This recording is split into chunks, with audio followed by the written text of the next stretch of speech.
আফগানিস্তানের বিপক্ষে do or die ম্যাচে মাঠে নামার আগে এবার বড় সুখবর পেল বাংলাদেশ ক্রিকেট দল। টুর্নামেন্টের গুরুত্বপূর্ণ ম্যাচে জয় পাওয়া যেন আরো বেশি সহজ হয়ে গেল টাইগারদের জন্য। বিপরীতে কপালের চিন্তার ভাঁজ রশিদ খানদের দলীয় কম্বিনেশন নিয়ে এখন মহা দুশ্চিন্তায় তারা।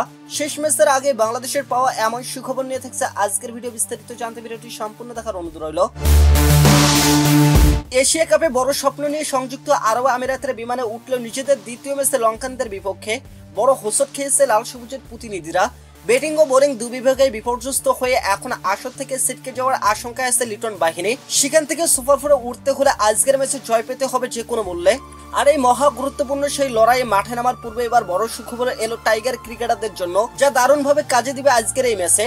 এশিয়া কাপ ঘিরে টাইগার ভক্তদের প্রত্যাশা ছিল আকাশচুম্বী। সবার আশা ছিল লিটনের নেতৃত্বে অন্তত সুপার ফোরে পৌঁছাবে লাল সবুজের প্রতিনিধিরা, যার অন্যতম কারণ শেষ 3 সিরিজ ধরে দারুণ ক্রিকেট খেলছে টাইগাররা। কিন্তু মূল মঞ্চে গিয়েই যেন খেই হারিয়ে ফেলে সবাই। প্রথম ম্যাচে হংকং চায়নার বিপক্ষে জয় পেলেও লঙ্কানদের বিপক্ষে দ্বিতীয় ম্যাচে হারতে হয় বড় ব্যবধানে, যার সুবাদে এখন নির্ধারিত লক্ষ্য থেকে অনেকখানি দূরে চলে গিয়েছে লিটন বাহিনী। সেখান থেকে আপাতত সুপার ফোরে খেলতে হলে আফগানদের হারানো ছাড়া কোনো বিকল্প নেই।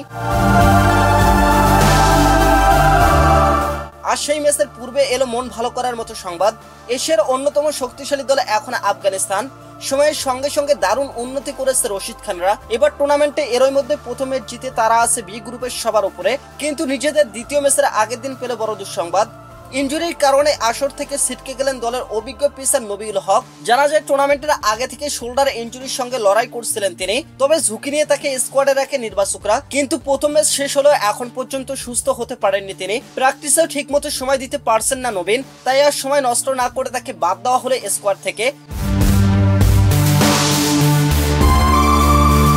যার সুবাদে এখন পেস ইউনিটের অনেকখানি শক্তি হারালো আফগানিস্তান।